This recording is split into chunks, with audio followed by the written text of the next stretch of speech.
শেরপুরে মিথ্যা ও বানোয়াট সংবাদ সম্মেলনের প্রতিবাদে ভুক্তভোগী পরিবারের পাল্টা সংবাদ সম্মেলন অনুষ্ঠিত। শেরপুর জেলার সদর উপজেলার ৩ নং বাজিতখিলা ইউনিয়নের মির্জাপুর গ্রামে জমি সংক্রান্ত বিরোধকে কেন্দ্র করে প্রতিপক্ষ মরিয়ম আক্তার মৌসুমী গংদের মিথ্যা ও ভিত্তিহীন সংবাদ সম্মেলন করার অভিযোগ ও প্রতিবাদ জানিয়ে সংবাদ সম্মেলন করেছেন স্থানীয় বাসিন্দা মোহাম্মদ সোহাগ মিয়া। ৫ এপ্রিল রোববার দুপুরে মির্জাপুর গ্রামে তার নিজ বাড়িতে আয়োজিত এক সংবাদ সম্মেলনে মোহাম্মদ সোহাগ মিয়া জানান, তিনি জন্মের পর থেকে পরিবারসহ ওই গ্রামে বসবাস করে আসছেন এবং দীর্ঘদিন ধরে তাদের পরিবার একটি নির্দিষ্ট জমির বৈধ মালিকানা ও ভোগ দখলে রয়েছেন। এ সময় তিনি উপস্থিত সাংবাদিকদের সম্মুখে লিখিত বক্তব্য পাঠ করে বলেন, ১৯৬৯ সালে তার পিতা মরহুম মকবুল হোসেন প্রতিবেশী মরহুম রজব আলীর কাছ থেকে প্রায় ৪.৫% জমি ক্রয় করেন এবং ২০০৩ সাল পর্যন্ত উক্ত জমির দখল তাদের কাছেই ছিল। কিন্তু ২০০৩ সালে ভুল রেকর্ডের ভিত্তিতে তার জেঠাতো ভাইয়েরা ৬% জমি মরহুম মফিজুল হক মাস্টানের কাছে বিক্রি করেন, যা তাদের বাড়ি ভিটার অংশ বলে দাবি করেন তিনি।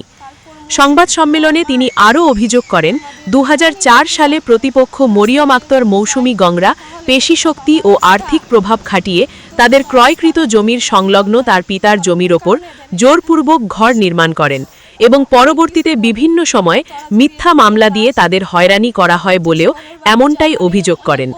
যদিও এক পর্যায়ে মামলার রায় তাদের পক্ষে আসে, তবুও এখনও তারা ওই জমির ভোগ দখল থেকে বঞ্চিত রয়েছেন বলে সংবাদ সম্মেলনে দাবি করেন। সম্প্রতি প্রতিপক্ষ মরিয়ম আক্তার মৌসুমী, লাবণী, লাইজু সহ তাদের পরিবারের সদস্যরা সংবাদ সম্মেলনের মাধ্যমে তার ও তাদের পরিবারের বিরুদ্ধে মিথ্যা অভিযোগ উত্থাপন করেছেন বলে অভিযোগ করেন সোহাগ মিয়া। তিনি বলেন, এ ধরনের কর্মকাণ্ড তাদের সামাজিক মান মর্যাদা ক্ষুণ্ণ করেছে।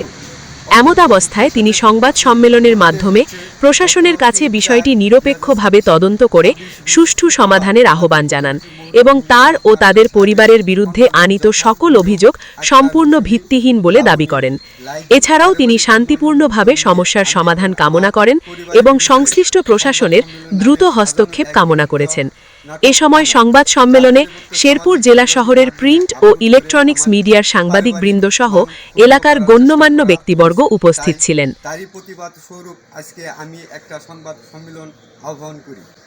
আপনারা মিডিয়া এবং প্রিন্ট মিডিয়ার প্রিয় সাংবাদিক ভাইয়েরা যারা সত্য উন্মোচনের জন্য আমার ডাকে এখানে সমাবেত হয়েছেন, সবাইকে আন্তরিক ধন্যবাদ জানাচ্ছি। এখন মূল বিষয় হচ্ছে, আমার দীর্ঘদিন যাবৎ পাশাপাশি বসবাস করে আসছি। ১৯৬৯ সালে আমাদের আরেক প্রতিবেশী মরহুম রজব আলীর কাছ থেকে আমার পিতা মরহুম মকবুল হোসেন ৪.৫% জমি ক্রয় করেন।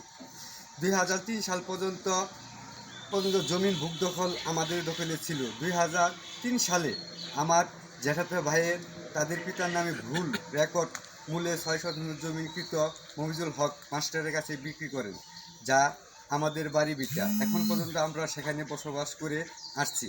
২০০৪ সালে তারা পারিবারিক এবং অর্থনৈতিক প্রভাব খাটিয়ে তাদের ক্রয়কৃত ৬% জমিন সংলগ্নে আমার পিতা ক্রয়কৃত ৪.৫% জমিনের উপর জবরদস্তি করে ঘর নির্মাণ করেন। পরবর্তী বিভিন্ন সময় আমাদের নামে নানান মিথ্যা মামলা মোকদ্দম করে হয়রানি করেছে এবং জেলও খাটিয়েছে। এক সময় মামলার রায় আমাদের পক্ষে এলো, তারা তাদের প্রভাব খাটিয়ে এখনও আমাদের সেই ৪.৫% জমি বুক করে আসতেছে, যা অত্যন্ত অন্যায় ও অবিচার। এক পর্যায়ে আমাদের ৪.৫% জমি দলিল মূল্যে চহিদি অনুযায়ী যে স্থানে আছে সেই স্থানে না দিয়ে তাদের সুবিধার মতো অন্য স্থানে দিতে চাইলে আমরা তা নিতে অস্বীকৃতি জানাই। প্রিয় সাংবাদিক ভাইয়েরা এবং যারা আমার এই ভিডিওটি দেখছেন, আপনারাই বলুন, এটা কি আমাদের অন্যায়? একটা পরিবার কি আরেকটা পরিবারের বিরুদ্ধে এরকম মিথ্যা কথা বলতে পারে, তাও আবার সাংবাদিক সম্মেলনের মতো গুরুত্বপূর্ণ ও পবিত্র একটা প্ল্যাটফর্ম? এই পরিস্থিতি আপনার মাধ্যমে প্রশাসন দৃষ্টি আকর্ষণ করছি। আপনারা আসুন, সরজমিনে সুষ্ঠু তদন্ত করুন। এমন অবস্থায় প্রশাসনের হস্তক্ষেপ অত্যন্ত জরুরি।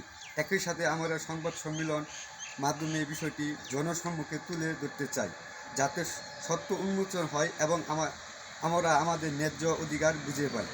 পরিশেষে আমি এবং আমার পরিবারের প্রতি আনীত সকল অভিযোগ সম্পূর্ণ ভিত্তিহীন মনে করছি এবং ভাবে সমস্যার সমাধান কামনা করছি। সবাইকে আবারও ধন্যবাদ ও সালাম জানিয়ে আমি আমার কথা শেষ করছি।